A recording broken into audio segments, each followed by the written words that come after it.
तो भाई आप लोग को स्वागत करते हैं मैं अपने YouTube channel maths by rule पर। और मेरा नाम दीपक है।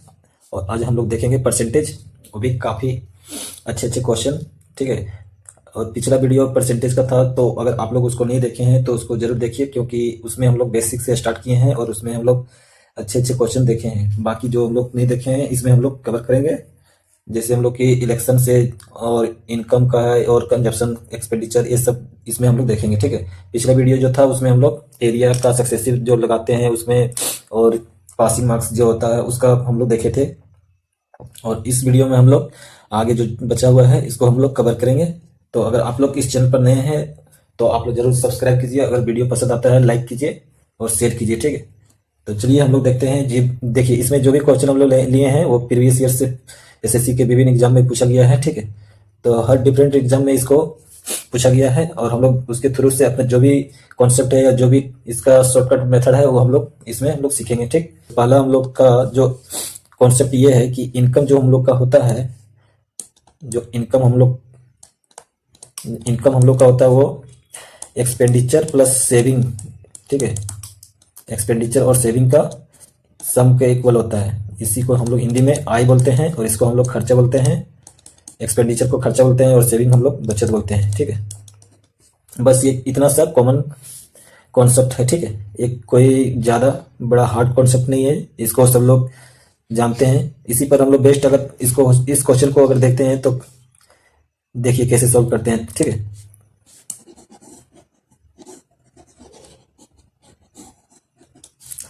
तो देखिए, पहला क्वेश्चन में बोल रहा है कि the monthly income of Ramesh was 16,500 and his monthly expenditure was 10,500।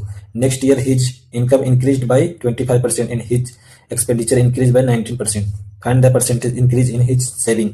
तो भाई इसका जो रमेश है उसका मासिक आय दिया हुआ है 16,500। ठीक है। और उसका मासिक खर्च जो दिया है वो 10,500 है। अगला वर्ष उसका आय में 25% की वृद्धि होता है और उसके खर्चे में 19% का वृद्धि होता है। तो उसकी बचत में कितने प्रतिशत का वृद्धि होगी। ठीक है। तो हम लोग जो इनकम है वो दिया हुआ है 16,500 और इसका एक्सपेंडिचर जो दिया हुआ है वो 10,500 दिया है। ठीक है। तो सेविंग जो हम लोग का निकल के आ जाएगा वो 6,000 निकल के आ जाएगा। या हम 6,000 ले तो इसका रेशियो लेके चलते हैं। ठीक। इसका रेशियो निकालेंगे तो 5 से काटते हैं तो 5 दूनी 10 और 1 21 हो गया। ठीक है। 5 से 5 दिया 15, 5 दिया 15, 3 से काटते हैं तो 7 बार में और 3 से 11 बार में। तो अगर देखिए 11 इसका इनकम हो गया और एक्सपेंडिचर 7 हो गया तो हमारा सेविंग कितना निकल के आ जाएगा 4। ठीक है। अब इसका 25% इंक्रीज कर रहा है इनकम और इसका एक्सपेंडिचर है सो 19% इंक्रीज कर रहा है। ठीक। तो हमको पूछ रहा है कि ये इसका सेविंग जो है वो कितने परसेंट इंक्रीज करेगा। ठीक है। तो 25% अगर निकालेंगे तो ये कितना निकलेगा। अगर परसेंटेज को इग्नोर करके चलते हैं तो कितना निकल जाएगा। ये हो गया 572 और इसका हम लोग निकालेंगे 19,7,133। ठीक है। तो देखिए इनकम इसका 275 इंक्रीज किया। ठीक है। और इसका इसका एक्सपेंडिचर 133 इंक्रीज कर रहा है। तो जो देखिए इसका इनकम जितना है उतना सम करेंगे, मतलब इसमें कितना ऐड करें जो कि हमारा 275 आ जाएगा। या तो इसको हम माइनस कर दें या तो ऐसे सोच सकते हैं कि इसमें कितना जोड़ें जो कि हमारा 275 के बराबर आ जाएगा। तो हम इसको 133 इसमें अगर माइनस करते हैं तो हमारा निकल के आ जाएगा कितना 142 142। तो जो हमारा सेविंग जो था उस सेविंग में कितना इंक्रीज हो रहा है 142। ठीक है। 142 हो रहा है तो 4 पर, यानी कि पहले जो हमारा ये सेविंग था 4 था। ठीक है। अब हमारा 142 रुपये इंक्रीज कर रहा है तो कितना परसेंट में इसका परसेंटेज निकालेंगे। ठीक है। तो कितना निकल के आ जाएगा 4 से अगर डिवाइड करते हैं तो 4 तिया 12 और 4 पचे 20.5 ये परसेंटेज में निकल के आ जाएगा। ठीक है। हम लोग परसेंटेज इग्नोर करके चल रहे थे इसलिए परसेंटेज अब इसमें दे दिया है तो लास्ट में हम लोग लगाएंगे परसेंटेज। ठीक है। तो 35.5% हमारा डी नंबर सही हो जाएगा। ठीक है। तो आगे नेक्स्ट क्वेश्चन देखते हैं। नेक्स्ट क्वेश्चन बोल रहा है कि ये father gives 8% of his monthly income to both his son as a pocket money. The elder son gets 85% of total amount given to both the son. He has spent 90% of the amount and saved 17 rupees. What is the monthly income of father? मतलब कि एक पिता अपनी मासिक आय का 8% अपने दोनों बेटे को पॉकेट मनी के रूप में देता है। बड़े बेटे को दोनों बेटों को दी जाने वाली कुल राशि का 85% मिलता है वह राशि का 90% खर्च कर देता है और 17 रुपये बचाता है। तो पिता का मासिक आय क्या है? तो देखिए, पिता है उसका मासिक आय हमको नहीं पता है, हम मानते कि वो 100 रुपया है, ठीक है। उसका 85% दोनों बेटे को दे देता है, यानी कि एल्डर सन है और इसका यंगर सन है, बड़े बेटा और छोटे बेटे को दे देता है। कितना दे देता है? तो ये 8% इसका 8 निकल के आ गया, ठीक है। अब जो बोल रहा है कि ये एल्डर सन है, वो जितना मिला 8 रुपया, उसका 85% किसका? 8 का 85% वो अकेले लेता है। अब ये हो गया एल्डर सन का इनकम। अब इसका है सो 90% वो खर्च कर देता है, तो ये 10% ही बचा पाता है, ठीक है। लेकिन जो हमारा बचता है, कितना बचता है? वो 17 रुपये, एक्चुअली में वो 17 रुपये बचाता है, ठीक है। तो इसको हम सॉल्व करते हैं इधर। तो ये हो गया 8 इंटू 85% इंटू 10%, ठीक है। ये हमारा 17 रुपये के बराबर है। अब इसको हम 17 से काटते हैं तो 5 बार में हो गया 8 × 40% इंटू 10%, ये हमारा 17 एक बार में कट गया, ठीक है। अब इसको हम 100% निकालते हैं तो कितना आएगा? 100% 1/4%। अब इसको हम सॉल्व करते हैं 1/4 इंटू 100। अब इसको काटते हैं तो 25 बार में आ गया, कितना निकल के आ गया? 25। 100% का जो निकल के आ गया कितना वैल्यू है? 25 रुपया, ठीक है। ये एक्चुअली एल्डर सन और यंगर सन जो मिला था 8%, 8 यूनिट 8 रुपया, उसका 100% हम निकालें 25 रुपया। लेकिन हमारा जो फादर है, उसका जो फादर दिया हुआ उसका हम लोग माने हैं वो 100 रुपीज़ माने हैं। तो अब इसको हम 100 से मल्टीप्लाई कर देंगे, ठीक है। या 25 से मल्टीप्लाई करेंगे तो कितना आ जाएगा? 2500, ठीक है। तो इसका इनकम हमारा फादर का निकल गया है, ठीक है। फादर का इनकम निकल के आ गया, ठीक है। समझ गए? चलिए आगे हम लोग देखते हैं। तो देखिए क्वेश्चन में ये बोला, नेक्स्ट क्वेश्चन में ये बोल रहा है कि 65% of Samita income is equal to 91% of Bhairav का इनकम, यानी कि 60। इसका मतलब बोल रहा है कि इसका मतलब है कि 65% जो इनकम है समिता की वो इक्वल है 91% इनकम ऑफ भैरव का, ठीक है। बोल रहा है कि if Samita income was 1500 more than what it is and Bhairav income was 500 more than what it is, the ratio of income of Samita and Bhairav would have been 3:2। What is the actual combined income? यानी कि अगर इसका जो income है और भैरव का जो income है, इन दोनों का इनकम में अगर समिता का इनकम 1500 रुपये ज्यादा होता है और भैरव का 500 रुपये ज्यादा होता है तो उसका रेशियो जो है वो अलग होता। तो हम पहले एक्चुअल जो रेशियो है उसको निकाल लेते हैं। ये कितना निकल के आ जाएगा? समिता S/B, ये निकल के आ गया 91/65%। इसको सॉल्व करेंगे तो कितना आ गया? 13 से काटेंगे, 13 × 7 = 91 और 13 × 5 = 65। तो समिता और भैरव का जो इनकम निकल के आ गया वो कितना निकल के आ गया? 7:5। अब जो बोल रहा है कि उसका इनकम है सो के दूसरा इनकम जो है उसका रेशियो दिया हुआ है 3:2। ये इनकम कम है जब इसका 1500 ज्यादा रहता है और इसका 500 ज्यादा रहता है, ठीक है। तो इस तरह के क्वेश्चन को हम डायरेक्ट इस तरह से सोल्व करेंगे, इसका क्रॉस मल्टीप्लाई करेंगे रेशियो का, ठीक है, और इसका पॉजिटिव डिफरेंस लेंगे।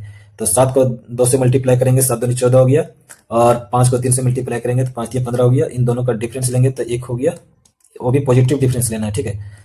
अब इसका फिर इससे मल्टीप्लाई करेंगे और इसका इससे, यानी कि 3 को मल्टीप्लाई करेंगे 5 से, 5 × 15 हो गया, 1500 हो गया, और 15 दूनी 30, 3000 इधर हो गया। इन दोनों का भी डिफरेंस लेंगे, वो भी पॉजिटिव में, ठीक है। तो इसका भी निकल के आ गया कितना? 1500 रुपये, 1 यूनिट का वैल्यू निकल के आ गया, ठीक है। अब हमको देखिए इस दोनों का टोटल पूछा, यानी कि what is the actual combined income of Samita and Bhairav. Samita और भैरव का टोटल हमारा कितना दिया हुआ? 12 दिया हुआ। तो 12 यूनिट का हमको निकालना है, वो कितना निकल के आ जाएगा? तो 12 × 25 = 60 और 12 एक बार में और 6 18, 18,000, जो कि डी नंबर हमारा सही हो जाएगा, ठीक है। तो देखिए आप लोग को अगर वीडियो पसंद आ रहा है तो आप लोग लाइक कीजिए, ठीक है, और आगे ठीक है। तो और भी अच्छे अच्छे वीडियो के लिए आप लोग को चैनल को सब्सक्राइब करना है, ठीक है। तो चलिए आगे हम देखते हैं अगला क्वेश्चन क्या बोल रहा है कि सुरेश अपनी आय का 20% बचा सकता है, लेकिन 4 साल बाद जब उसकी आय में 40% की वृद्धि होती है तब भी वह पहले जितनी धनराशि बचा सका है, उसके एक्सपेंडिचर में कितना प्रतिशत की वृद्धि हुई है। इसका मतलब यह है कि सुरेश से अपनी आय का 20% बचा सकता है, लेकिन जब 4 साल बाद उसकी इनकम जब 40% बढ़ गया फिर भी वह पहले जितना ही धनराशि बचा सका है। तो इसका मतलब क्या निकल के आ रहा है कि जो इनकम बढ़ा है वो पूरा पूरी वो खर्च कर दे रहा है, यानी कि सेविंग तो पहले जितना करता था आज भी उतना ही कर रहा है, लेकिन इनकम तो उसका बढ़ा 4 साल के बाद, वो जो बढ़ा उसका इनकम वो क्या कर रहा है कि पूरा पूरा खर्च कर दे रहा है, ठीक है, इसलिए उसका सेविंग सेम ही रह गया। तो ऐसे ही सोच के हम लोग देखिए ऐसे सोच सकते हैं, बट हम लोग देखते हैं इसको। तो इसमें बोल रहा है कि इनकम अगर जो हमारा सुरेश का इनकम है वो 100 होगा, तो एक्सपेंडिचर वो कितना कर रहा था, 80 कर रहा था, ठीक है, और सेव हमारा कितना कर रहा था, वो 20 कर रहा था। अब 4 साल के बाद इसमें 40% इसका इंक्रीज किया इनकम, ठीक है, 40% बोल सकते हैं या 40 रुपये इंक्रीज किया, ठीक है, 40 यूनिट इंक्रीज किया। लेकिन वो जो सेविंग कर रहा है वो आज भी उतना ही कर रहा है, यानी कि आज भी वो 20 रुपये कर रहा है। सेविंग में कोई इंक्रीज नहीं हुआ, तो सेविंग में हमारा इंक्रीज कितना हुआ, 0 का, ठीक। लेकिन जो इंक्रीज कर रहा था यहाँ इनकम में 40 का, तो वो क्या कर रहा है कि एक्सपेंडिचर में उसका खर्चा बढ़ गया, यानी कि वो 40 जो है वो एक्सपेंडिचर कर रहा है, यानी कि इक्वल हम इधर कर सकते हैं कि इनकम जितना हमारा बढ़ा वो इतना एक्सपेंडिचर और सेविंग का इक्वल होना चाहिए सम का, ठीक है। तो इधर 0 बढ़ रहा है, सेविंग में 0 बढ़ रहा है, तो हमारा एक्सपेंडिचर में 40 हम ऐड करेंगे तब हमारा लेफ्ट और राइट हैंड साइड मतलब इक्वल हो जाएगा, ठीक है। तो जो 40 एक्सपेंडिचर बढ़ा वो 40 80 का कितना परसेंट है, ठीक है, यही हमारा निकालना है। तो ये हो गया 1/2, इसको परसेंटेज में निकालना है, तो ये हमारा हो गया 50%, ठीक। तो चलिए आगे हम लोग देखें फिर नेक्स्ट क्वेश्चन। देखिए द क्वेश्चन बोला कि monthly salary of A and B together amount to 45,000, A spend 75% of his monthly salary and B spend 80% of his salary. If now their savings are same, then the salary of B is। तो जैसे देखिए question में बोला ना कि ए है और ये बी है, इसका इनकम जो है और बी का जो इनकम है, ठीक है, इन दोनों का सम जो दिया है वो 45,000 रुपया दिया हुआ है, ठीक। अब इसमें ये जो अपना इनकम हुआ है उसका 75% वो खर्च कर रहा है, यानी कि एक्सपेंडिचर कर रहा है, ठीक है, और सेविंग कितना कर रहा है, 25%। लेकिन बी का जो है वो अपना इनकम का 80% वो खर्च कर रहा है, ठीक, और सेव कितना कर रहा है, वो हमारा 20% कर रहा है। तो अब देखिए इसका एक्सपेंडिचर और सेविंग का रेशियो निकालते हैं, तो कितना निकल के आता है, ये 3:1, और ये हमारा निकल के आ गया 4:1। तो क्वेश्चन में बोल रहा है कि if their savings are same, हमारा ए का जो सेविंग है वो 1 यूनिट है और बी का जो सेविंग है वो भी 1 यूनिट है। अगर यहाँ पर 1 यूनिट अगर इक्वल नहीं रहता दोनों, तो हमको इक्वल बनाना होता, ठीक है, लेकिन एक्चुअली हम लोग का जो है सो मतलब इक्वल ही मिल रहा है, ठीक है, तो हमको कुछ नहीं करना है। तो इसको हम ऐड करेंगे, यानी कि इनकम हमारा जो निकल के आएगा, इनकम जो होता है एक्सपेंडिचर और सेविंग का सम के इक्वल होता है, तो 3 और 1 को जोड़ेंगे तो हमारा 4 निकल के आ गया, वो हमारा इनकम हो गया ए का, और इन दोनों को जोड़ेंगे तो ये हमारा 5 निकल के आ गया, वो जो कि बी का इनकम हो जाएगा, ठीक। अब ए और बी दोनों का इनकम हमारा ऐड करेंगे तो कितना आ गया, 9, 4 + 5 9 हो गया, ठीक। ये 9 जो है वो 45,000 के इक्वल में है, ठीक है। तो कितना टाइम मल्टीप्लाई है ये, तो 50, यानी कि 5,000, 1 यूनिट का वैल्यू निकल के आ गया 5,000। हमको निकालना है कि बी का सैलरी क्या है, तो ये जो हम लोग 5 यूनिट निकाले हैं वो बी का सैलरी है, तो 5 यूनिट इसको 5,000 से मल्टीप्लाई करेंगे तो हमारा निकल के आ जाएगा 25,000, ठीक है, ये नंबर हमारा सही हो जाएगा। तो चलिए देखते हैं आगे। राम स्पेंड, देखिए क्वेश्चन में बोल रहा है कि Ram spend 30% of his salary on food, 10% on house rent, 7% on entertainment and 6% on convenience. If at the end of the month his saving, यार इसका सेविंग जो है सो 1880 रुपया है, देन हिज मंथली सैलरी क्या है। तो देखिए इधर में एक साइड में इसका परसेंटेज में जितना भी एक्सपेंडिचर जो है वो सब दे दिया हुआ है, ठीक है, और इसका सेविंग जो दे दिया है वो रुपीज में दे दिया है, ठीक है। तो जो हमारा इनकम है उस निकालना है। तो ये तो काफी आसान क्वेश्चन है। पहले हम लोग इसका जितना भी इसका एक्सपेंडिचर है उसको, तो इसका जितना भी एक्सपेंडिचर है सबको ऐड करेंगे, परसेंटेज में जो भी दिया हुआ है उसको सबको ऐड करेंगे, तो टोटल एक्सपेंडिचर हमारा निकल के आ जाएगा, ठीक है। तो इसका एक्सपेंडिचर देखिए 30% है फूड पर, यानी फूड पर दिया हुआ है 30%, और हाउस रेंट पर दिया हुआ है 7%, सॉरी 10% दिया हुआ है, और इंटरटेनमेंट पर दिया हुआ है 7% और कन्वीनियंस पर दिया हुआ है 6%। इन चारों को हम लोग ऐड करते हैं, ठीक है। तो 30 10 40 और 7 47 और 6 कितना हो गया 53%। ये हमारा एक्सपेंडिचर निकल के आ गया। तो सेविंग हमारा कितना निकल जाएगा, टोटल इनकम हमारा 100% होता है, ठीक है। इनकम हमारा 100% होता है, जिसमें एक्सपेंडिचर 53% दिखा रहा है, इसमें आ रहा है, ठीक है। तो हमारा निकल के आ जाएगा 47%। ये हमारा निकल के आ गया सेविंग। अब बोल रहा है कि 47% जो है वो इसका एक्चुअल वैल्यू जो हमारा दिया हुआ है वो 1880 रुपया दिया हुआ है रुपये में, ठीक है। अब इसको हम सॉल्व करते हैं तो कितना बार हो गया, ये 40 टाइम हो गया, ठीक है। 1% हमको निकालना है 100%, तो ये कितना निकल के आ जाएगा 4000 रुपया, जो कि हम लोग का ऑप्शन नंबर ये डबल इसका ऑप्शन हो गया ना, ठीक है। ये हमारा ऑप्शन नंबर सही हो जाएगा।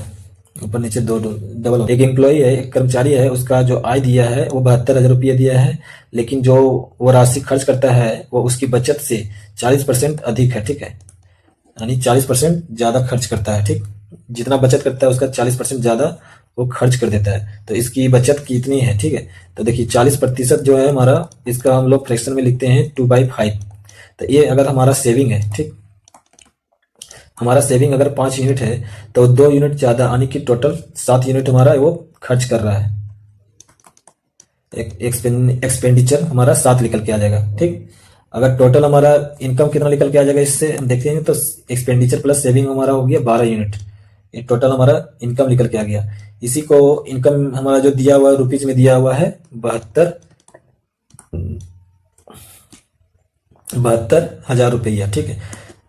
तो हम निकालेंगे, इसकी बचत निकालना है, यानी कि 5 यूनिट का निकालना है वैल्यू। तो 12 से काटते हैं तो कितना हो गया 12 छक 72। अब हमको 5 यूनिट का निकालना है तो 5 से मल्टीप्लाई करेंगे, ठीक है। तो ये निकल के आ गया 30,000। 30,000 हमारा कहाँ है, ये ऑप्शन नंबर ये है हमारा। तो भाई देखिए ये सब क्वेश्चन है, सो सारा प्रीवियस ईयर्स क्वेश्चन लिए हैं। इसमें से एसएससी सीजीएल 2024 का पूछा हुआ क्वेश्चन है, ठीक है। देखिए जो भी एग्जाम है, कोई भी एग्जाम रहता है, अगर आप प्रीवियस ईयर्स का क्वेश्चन को नहीं देखिएगा तो आपको आइडिया नहीं मिलेगा, ठीक है।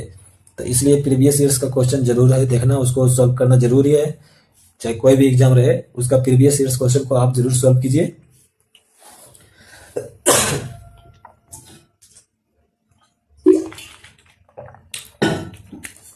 और बाकी आप अपना मॉक या कहीं भी कोई भी जगह पढ़ते हैं तो उसका अपना प्रश्न जो देता है उसको सॉल्व कीजिए, ठीक है।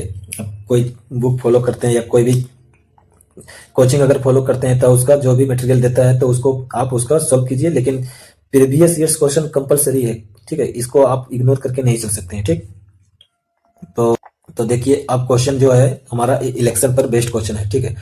तो इलेक्शन पर बेस्ड जो क्वेश्चन है उसको अगर सॉल्व करने के लिए हमको कुछ टर्म को हम लोग समझेंगे कि कौन सा टर्म का मतलब क्या है और उसका क्या इंपॉर्टेंस है। उसका मतलब हम लोग जब तक नहीं समझ में आएगा तब तक थोड़ा क्वेश्चन हम लोग को टफ लगेगा, ठीक है। तो पहला जो टर्म है वो होता है इलेक्ट्रल रोल।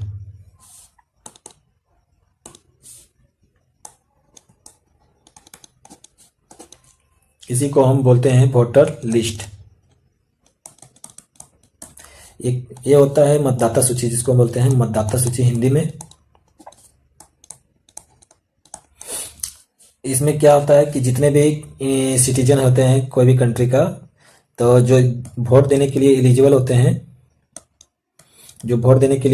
होते हैं, उन सभी का इस लिस्ट में नाम रहता है, ठीक है। अब बात रहा कि मान लेते हैं कि 100 लोग हैं जो कि वोट देने के लिए इस सूची में नाम दिया गया है। अब 100 लोग में से अगर 10% अगर वोट नहीं दिए, कोई भी कारण, अपना पर्सनल रीजन हो सकता है, तो 90 लोग वोट देते हैं, ठीक है। तो हम लोग इस जो देते हैं उसको हम बोलते हैं कि वोट कास्ट किए हैं, और जो नहीं दिए हैं उसको तो नोट कास्ट किए हैं, वोट नोट कास्ट किए हैं।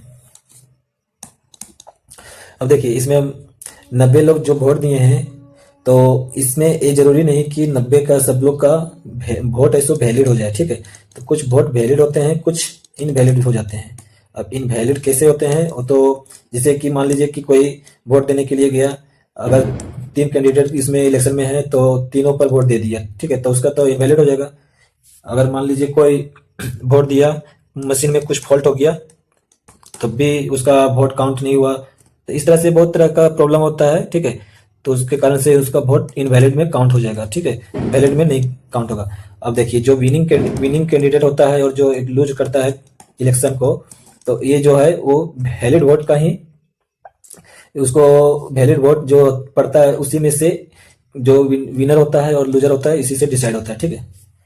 तो चलिए इतने बात को हम लोग क्वेश्चन के थ्रू देखते हैं, ठीक है। इसको क्लियर कर लेते हैं पहले। तो पहला क्वेश्चन जो बोल रहा है कि in election between two candidate P receive 42% of valid vote and Q won by 45,360 votes. 20% people did not cast their vote. If 10% of votes cast were found invalid, what is the total number of votes registered in the poll booth, ठीक है। बोलता है कि दो उम्मीदवार के बीच में एक चुनाव होता है। पी कुल पड़े वेद मतों के 42% मत मिले हैं और क्यू ने 45,360 मतों से जीत हासिल की है। बोल रहा है कि 20% लोगों ने मत नहीं डाले हैं। यदि डाले गए 10% मत अवैध पाए गए हैं तो मतदान केंद्र में पंजीकृत मतों की कुल संख्या ज्ञात करना है। अब देखिए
देखिए क्वेश्चन में बोल रहा है ना कि in election between two candidate 30% voters did not cast their vote and 200 votes were declared invalid. The winner get 65% of the valid votes. If he won by 1200 votes, then find the total votes. तो एक चुनाव जो हुआ वो दो उम्मीदवार के बीच में हुआ था। तो दो उम्मीदवार के बीच हुआ, जिसमें से देखिए 30% मतदाताओं ने अपना मत नहीं दिए और 200 मत है जो अवैध घोषित कर दिया है।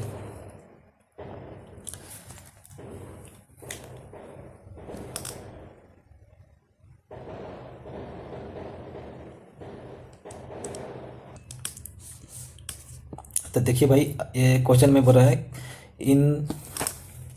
तो देखिए भाई क्वेश्चन में बोल रहा है कि in election between two candidate 30% voter did not cast their votes and 200 votes were declared invalid. The winner got 65% of the valid votes. If he won by 1200 votes then find the total votes. यानी कि total votes क्या है हमको नहीं पता, ठीक है। हम मान लेते हैं ए, वो टोटल वोट हमारा एन है, ठीक है। उस एन में से जितना टोटल वोट है उसमें से 30% वोट नहीं दिए हैं, तो हमारा जो 70% बच गया उसने वोट डाले हैं, तो उसको हम लिख सकते हैं 7/10। 70% को हम 7/10 लिख सकते हैं। इतने लोग वोट दिए हैं, ठीक है। इस जितने भी वोट डाले गए हैं इसमें से 200 वोट अगर हम माइनस कर दें, अगर हटा दें, तो ये हमारा टोटल क्या निकल के आ जाएगा, वैलिड वोट। हम 200 क्यों माइनस कर रहे हैं, क्योंकि ये 200 वोट डिक्लेयर इनवैलिड हो गया। इनवैलिड को हमको माइनस करना पड़ता है, ठीक है, हटा देना पड़ता है। तो हमारा निकल के आ जाएगा ये वैलिड वोट। इस वैलिड वोट में 65% मिला है, जो विनर है उसको 65% मिला है। और वोट में कितना मिला है, वोट से जीता है कितना वोट से, 1200। तो देखिए अगर दो कैंडिडेट है, एक तो लूज किया और एक तो विनर है जो जीता, ठीक है। तो जो विन किया उसको 65% मिला है, तो जो लूज हो गया, जो हार गया, वो हमारा 35% मिला, ठीक है। तो इन दोनों के बीच का डिफरेंस हमारा निकल के कितना आ जाएगा, कितना 30% निकल के आ जाएगा।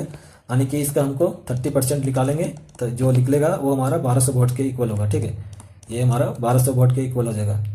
तो इसको हम सॉल्व करते हैं, कितना आ जाएगा, परसेंटेज से हटाएंगे तो ये 2 0 इधर आएंगे। अब 3 से काटते हैं, ठीक है, 3 चौक 12, यानी कि 4000 निकल के आ गया। अब इसको सॉल्व करते हैं, n × 7/10। अब 200 को इधर ले आएंगे राइट साइड में, तो कितना आ जाएगा, 4200। अब 7 से इसको काट देते हैं, तो 7 × 42, इसको इधर ले जाएंगे तो ये खत्म हो जाएगा, ठीक। तो n का वैल्यू जो हमारा निकल के आ गया कितना, 6000, ठीक।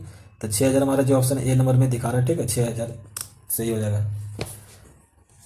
तो उम्मीद कर रहे हैं आप लोग समझ रहे हैं, ठीक है। आगे हम लोग देखते हैं अगला जो क्वेश्चन है।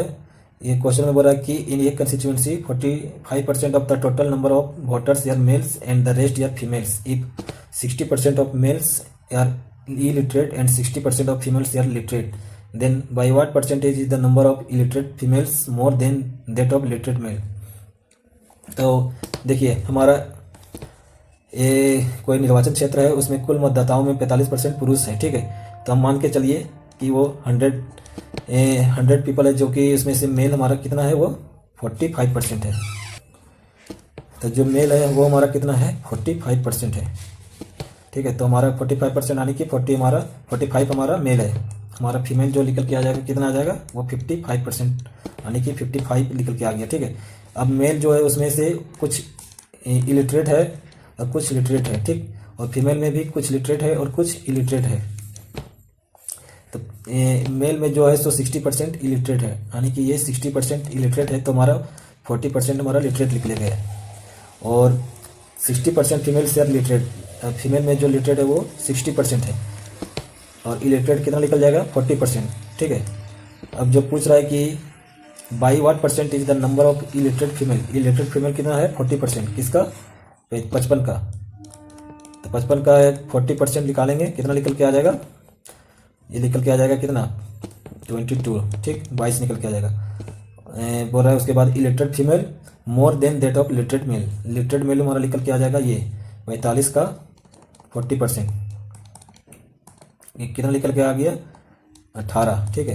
तो देखिए मोर आने मतलब ज़्यादा कितना है, ज़्यादा फीमेल, इलिटरेट फीमेल कितना ज़्यादा है, ये हमारा इलिटरेट फीमेल का निकल के आ गया, ये हमारा लिटरेट मेल का निकल के आ गया। ठीक है, तो इलिटरेट फीमेल जो हमारा वो कितना है 22 है, और लिटरेट मेल हमारा 18 है। कितना ज़्यादा है? 4 ज़्यादा है। इलिटरेट मेल पर कितना है? तो 18 पर कितना परसेंट है ये निकालना है। ठीक है, तो इसको हम 2/9 लिख सकते हैं। इसी को हम लिख सकते हैं 22.22%। ठीक है, तो हमारा ऑप्शन नंबर डी जो सही हो जाएगा। ठीक, तो चलिए आगे और क्वेश्चन देखते हैं। तो देखिए इस क्वेश्चन में जो बोल रहा है कि in a constituency 85% of total votes, total number of people on the electoral roll cast their vote during an election, 10% of votes cast were declared invalid if there were 3 lakh people on the electoral roll and Dharam secured 1,37,700 valid votes. What percentage of total number of valid votes did Dharam secured? यानी कि जो धर्म है उसका उसको जितने मत मिले हैं उसका परसेंटेज निकालना है। ठीक है, तब धर्म को मिला कितना है? 1,37,700। ये जो है टोटल वैलिड वोट का कितना परसेंटेज है? What is the percentage of total valid vote? अब हम वैलिड वोट निकालेंगे नीचे। ठीक है, वैलिड वोट कितना निकलेगा? तो हमको अगर टोटल नंबर वोट दिया है वो हमारा 3 लाख दिया हुआ है। ठीक है, 3 लाख दिया है, जिसमें से 85% वोटर है जो वोट दिए हैं, तो 85% निकालेंगे टोटल वोट का। अब इसमें से 10% वोट है वो इनवैलिड पाया गया था, इसका वैलिड हमारा 90% निकल के आ जाएगा। ठीक है, अब इसको हम सॉल्व करेंगे तो ये परसेंटेज में निकल के आ जाएगा, इसको 100% लगा देंगे। ठीक, तो देखिए इसको सॉल्व करते हैं तो 2 जीरो से इधर 2 जीरो खत्म, 2 जीरो इधर नीचे इसका खत्म, 1 जीरो से इसका 1 जीरो ये 1 जीरो ये 1 जीरो ये, हमारा निकल के आ गया 1377, और नीचे आ गया 3 इंटू में 85 इंटू 9, और ये हमारा 100% इधर रह गया। ठीक है, अब इधर इसको हम सॉल्व करते हैं तो 9 से काटते हैं तो 9 एक बार में फिर 4 बच गया, 9 बचे 45, 2 बचा 9 3 27, 3 से काटते हैं तो 3 बचे 15, 3 1 3, 17 3 51, 17 बचे 85, यानी कि 3/5 इंटू 100%। इसको निकालेंगे तो ये 60% निकल के आ जाएगा। ठीक है, 60% हमारा आंसर हो जाएगा। चलिए अगला हम लोग देखें, अगला क्वेश्चन देख रहे हैं। तो अगला क्वेश्चन बोल रहा है कि in election between 2 candidate 30% of the electoral did not cast their vote, 20% of the votes polled were found invalid. The winning candidate got 64% of valid votes and won by a majority of 3136 votes. Find the number of voter enrolled in the voter list. यानी कि जो voter list में जितने voter थे उन लोग का number निकालना है, तो हम चलिए उसको एन ले लेते हैं। ठीक है, अब इसमें से 30% है सो वोट नहीं दिए हैं, तो जो हमारा 70% बच गया, यानी कि 7/10 इतने हमारा वोट दिए हैं। अब 20% वोट वर फाउंड इनवैलिड, इसमें 20% अगर इनवैलिड पाया गया तो 80% वैलिड हो गया। 80% को हम लिख सकते हैं 4/5। ठीक है, अब जो ये हमारा वैलिड वोट निकल के आ गया। अब ये हमारा वैलिड वोट का जो 64% है वो विनर को मिलता है, और एक लूजर जो है उसको मिलता है कितना, ये 64% विनर को मिलता है और ये 36% लूजर को मिलता है। के बीच का डिफरेंस निकालेंगे तो हमारा निकल के आ जाएगा 28%। इन दोनों के बीच का डिफरेंस 28% निकल के आ गया। जो एक्चुअल में हमारा जो दिया हुआ वो डाटा है 3136। ठीक है, अब इसको हम सॉल्व करते हैं। ठीक, तो 7 से इसको हम काटते हैं तो कितना बार में कटेगा? 7 चौक 28 हो गया, और 3 बच गया इधर, 7 चौक 28 हो गया, 5 7 8 56, ये 4 से काटते हैं तो ये 112 हो गया। अब इसको 28 से काटते हैं तो कितना बार हो गया? 28 चौक। अब हमारा जो आगे सॉल्व करेंगे तो फिर n इंटू में 1%, इसको सॉल्व करेंगे तो ये 4 इंटू 50। अब इधर परसेंटेज को हटाएंगे तो निकल के आ जाएगा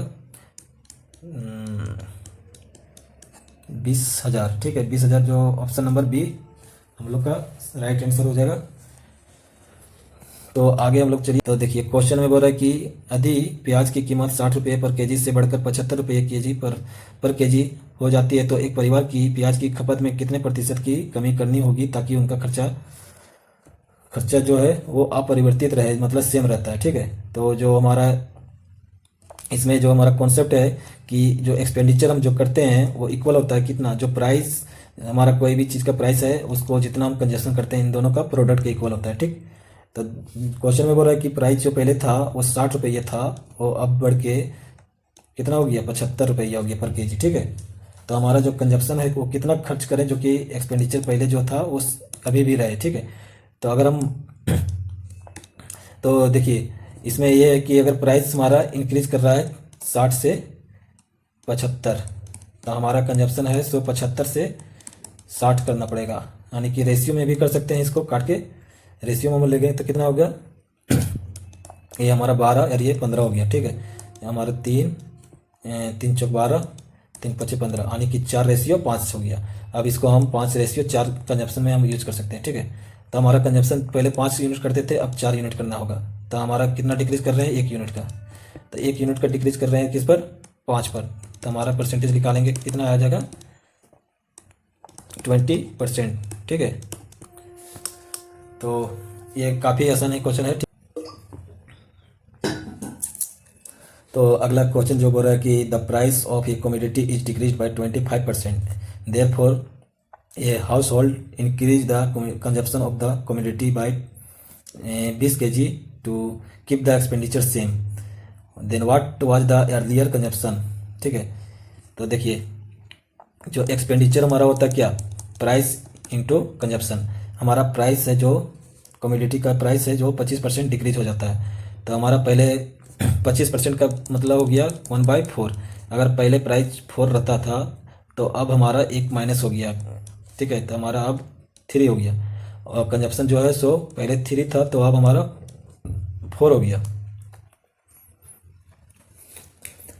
ठीक है, तो बोल रहा है कि कंजप्शन में जो है इंक्रीज कितना हो रहा है, वो 1 यूनिट का इंक्रीज हो रहा है, लेकिन जो हमारा दिया हुआ है वो 20 kg के क्वेश्चन के अनुसार जो है 20 kg दिया हुआ है। ठीक है, तो पहले जो हमारा what was the earlier consumption, तो पहला जो हमारा होता था वो 3 यूनिट होता था, तो 3 यूनिट का वैल्यू कितना निकल के आ जाएगा, 60 kg। ठीक, तो आज के लिए हम लोग इतना ही रखते हैं, और आगे और भी परसेंटेज के जो भी इम्पोर्टेंट क्वेश्चन बनते हैं उसको हम एक वीडियो और लाएंगे, उसमें हम लोग देखेंगे। और आज के लिए इतना ही, तब तक के लिए थैंक यू। और अगर वीडियो आप लोग को अच्छा लगा है तो लाइक कीजिए और चैनल को ज़रूर सब्सक्राइब कीजिए। तब तक के लिए आप लोग thank you, take care, bye.